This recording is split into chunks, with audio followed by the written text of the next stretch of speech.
Chapter 12. I'm going to watch it. Hopefully you can hear me over the fan, because I can't turn off. It's way too hot. It's way too hot. Anyway, what's this doing? Anyway.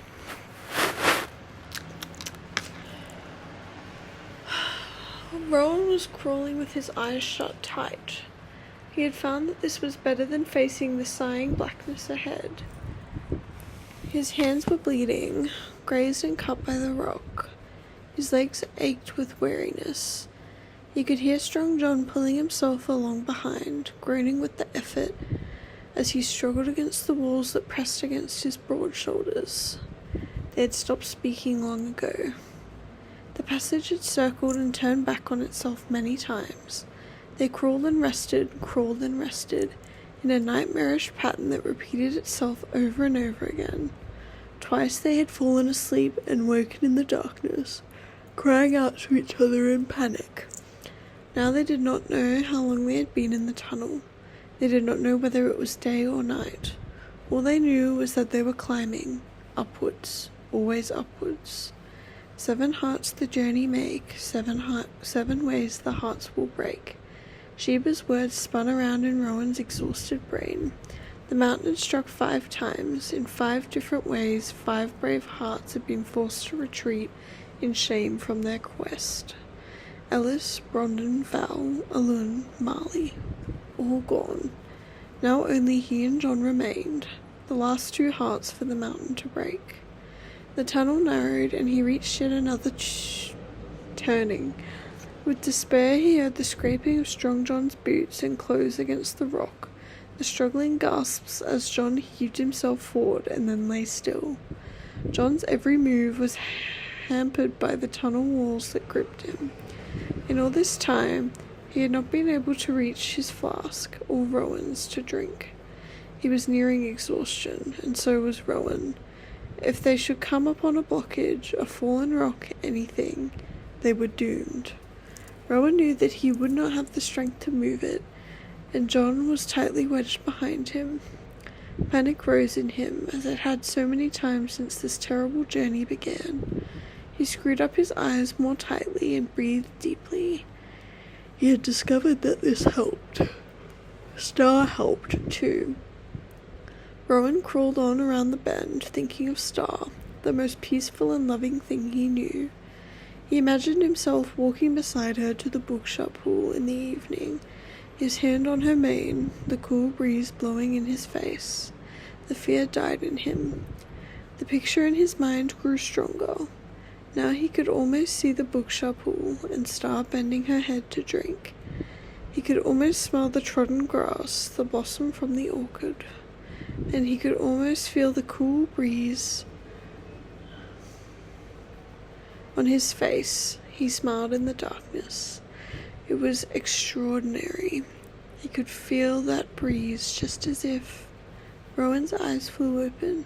He stared, licked his lips, and shouted as the cool breeze, the cold breeze, the icy cold breeze blew full on his face. "John," he screamed, "come on, we are there, we are there." He pulled himself along, faster and faster, careless of his bleeding hands and aching legs, towards the source of that icy wind and the glimmer of white that beckoned him. And behind him, with a last, desperate effort, crawled John. Agonizing minutes later, they were lying together on the floor of a shallow cave that opened to the air. It was freezing. Outside there was howling wind and the whiteness of moonlit snow. "Water," croaked Strong John through cracked lips. Holding the flask to John's mouth, Rowan looked down at him in fright. John's clothing had been torn away by the rock in many places, and the skin beneath was grazed and bleeding. His face was grey. His eyes were closed. The water bubbled from his mouth and dripped to the ground. He shivered without stopping. Some sticks and dried leaves were heaped in the corner of the cave, blown in by the wind. Rowan gathered them together, found John's tinder box, and managed to light a fire. It smoked and spluttered, but at least it gave out a little warmth. Strong John lay still. Rowan waited, his hands... Jesus Christ! Shell out. Clasped anxiously. After a time, a little colour began to creep back into the man's face. He stirred and opened his eyes. "We are above the cloud, Rowan," he muttered. "I believe we have been underground for a night and a day, and part of yet another night. By this time, if they are safe, Alun and Marley will be back in Ren, and we are nearly at our journey's end. The map." Rowan unrolled the map. He followed with his fingers the path they had taken, traced the way above the cloud. "We are almost at the top of the mountain," he said slowly, "and close to us, very close, there must be another cave or something like it. Very large, very deep. The red line ends there." He swallowed. His eyes had moved to the second last blank space. "And the verse?" John's voice was very weak. "Read the verse." Rowan read it aloud, the map shaking in his trembling hands. "Fire, water, earth, and air all meet in the dragon's lair.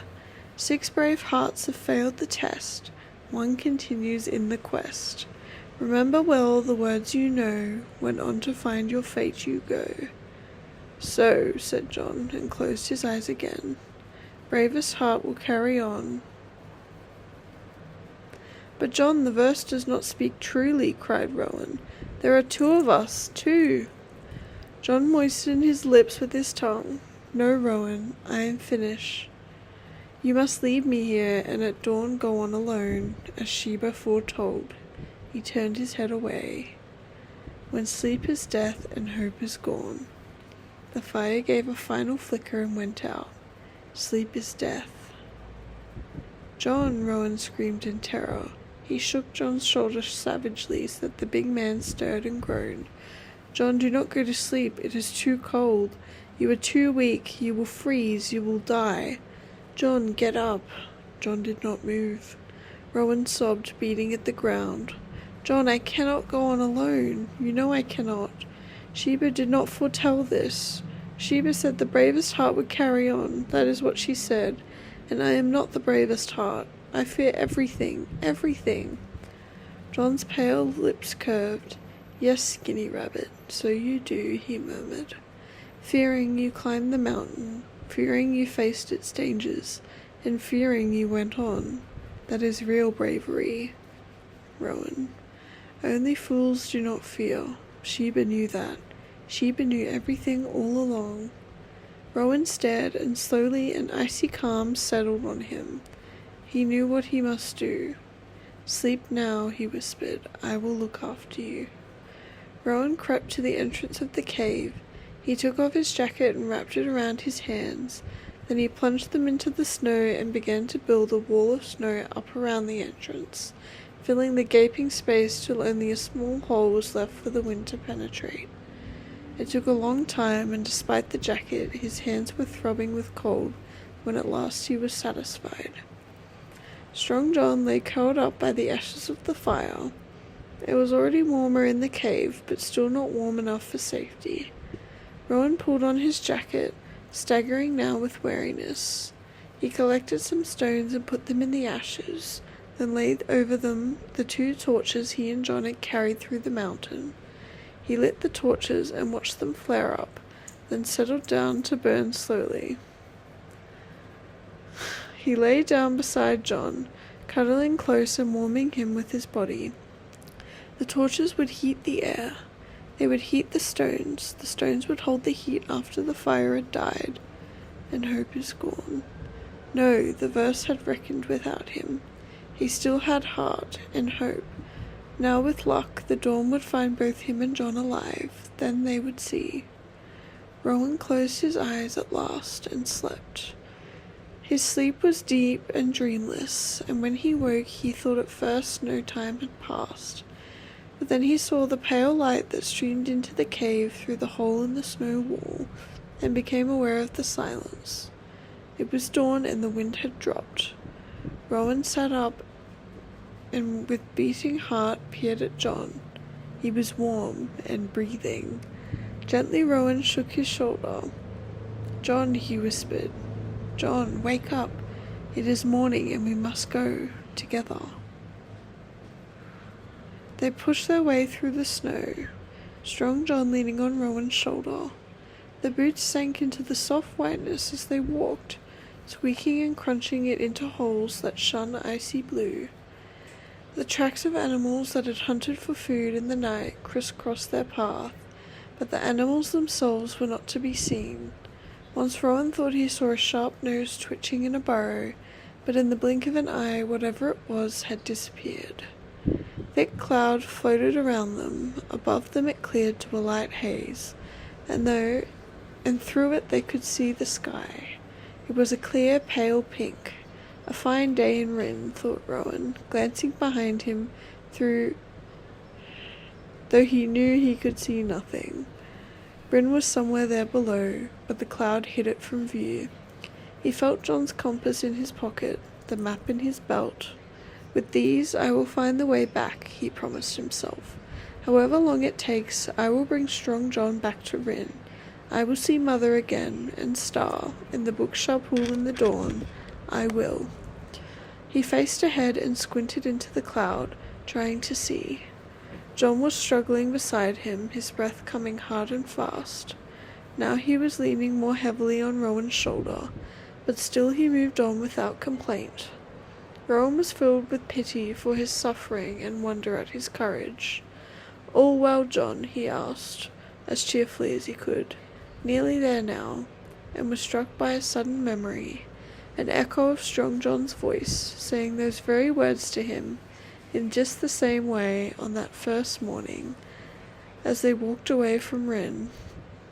Rowan caught his breath. Had John's heart been aching for him then as his ached for John now, and for the same reasons? Had he then been quite wrong about John all along? "Rowan," John clutched his shoulder. "I think I see something." A shape rose within the cloud, behind a natural wall of snow-covered rocks. It was white on the edges and pale, shining blue in the middle. It was huge, high and wide. Above it, there was only sky. "We're at the top," breathed Rowan. His heart began to race.